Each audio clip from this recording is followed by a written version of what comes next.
I want to thank everybody that's been following me, and I'm sorry that my videos are not as current and constant as you would like for them to be, but I'm a busy girl. I just had my 1-year post-op with Dr. Morales, and everything went great. He said everything was doing fine. The girls are still squishy. I haven't had any complications, no capsular contracture or anything like that. But I did do my massages religiously for at least the first 7 or 8 months. I'm not going to lie, I do slack now, but occasionally I will do them just, to do them, just in case.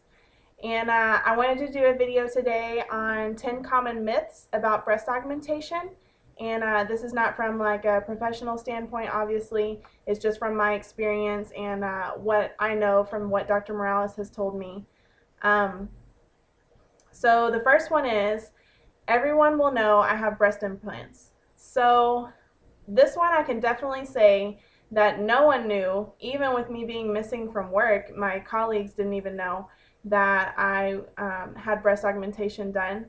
I hid it pretty well before, but then again, at work I don't really wear low-cut shirts, so it's not like they could see a big before and after difference. Maybe if you hang around people in your bathing suit a lot and then you get breast augmentation and you hang around those same people after, then obviously they'll be able to tell that you've had breast augmentation, but it's not because they look fake, it's because obviously they're bigger than what they remember them being. Breast augmentation is not as fake as people feel like it is. Everybody gets the misconception that it looks like you're going to look like you have porn star boobs and they're going to be all like in your throat and just super rock hard and all that, but it's not like that at all.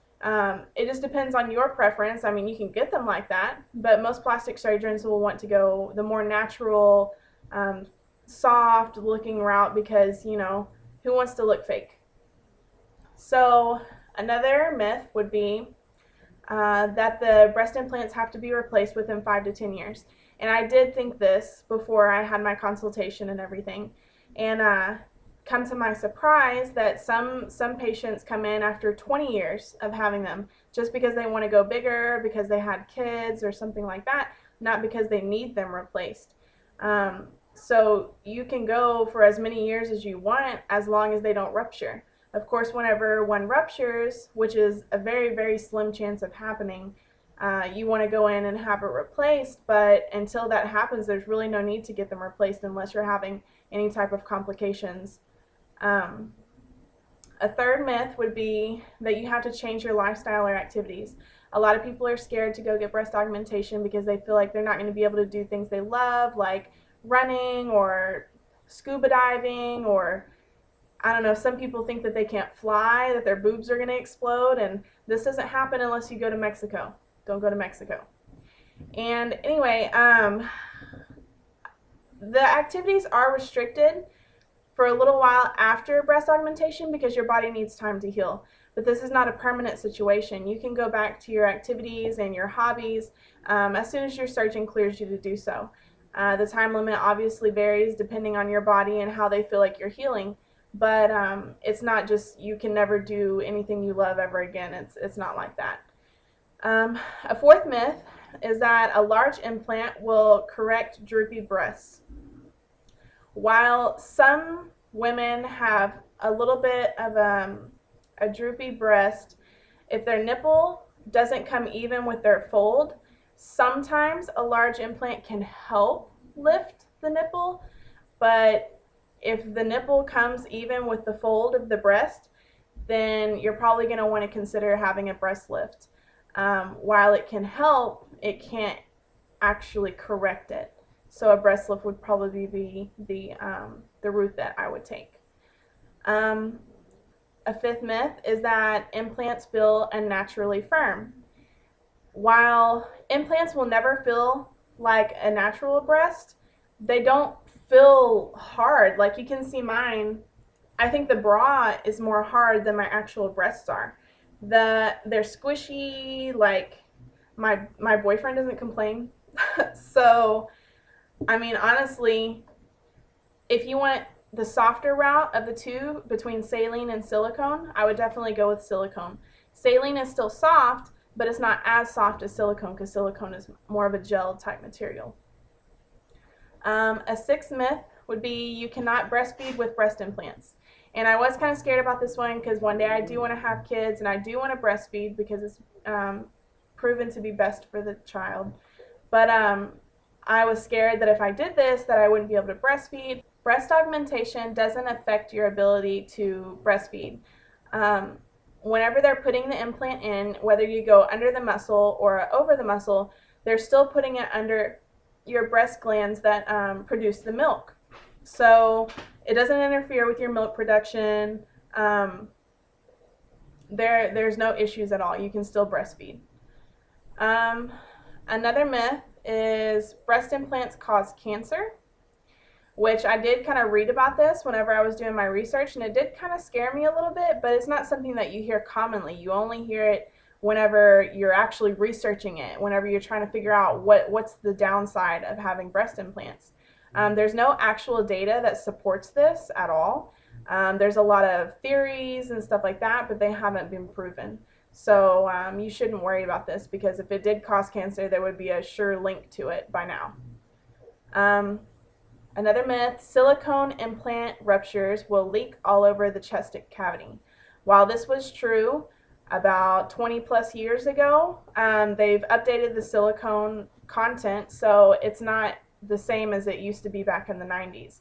And in the 90s, they stopped carrying the silicone gel implant that caused this, and they produced one that was more adhesive. It would stay with itself. If you look up some videos on YouTube, they have videos where surgeons will actually cut the middle of an implant and squeeze it, and you'll see the gel come out, but then as soon as they let go, it'll go right back in. It doesn't leak. It's not a liquid like it used to be.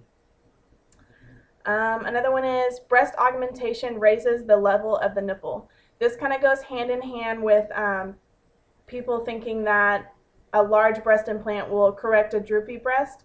Like I said before, if your nipple comes with the level of the fold of the breast, you should really consider to have breast lift done along with augmentation if you're wanting bigger breasts along with perkier breasts.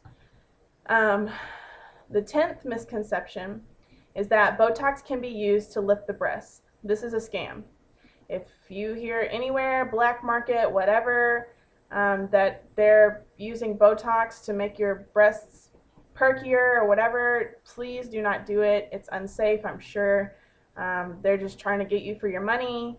It's better to just spend that money towards something that actually works, that everyone is doing, versus going on the black market and trying to get a cheap alternative, which in the end might harm you or your health.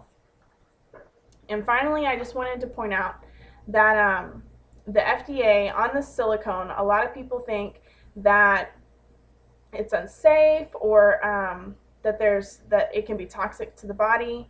I just want to say that while the FDA did put a moratorium on the breast implants in 1992, I think, yes, that they lifted it in 2006 whenever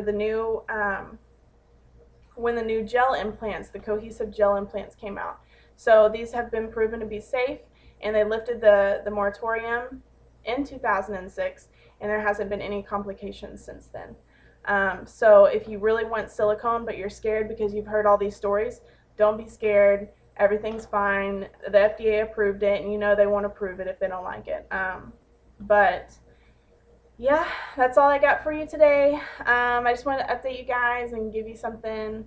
If you have any questions, a lot of people have been asking me questions, and I make sure to respond as soon as possible and as diligently as possible.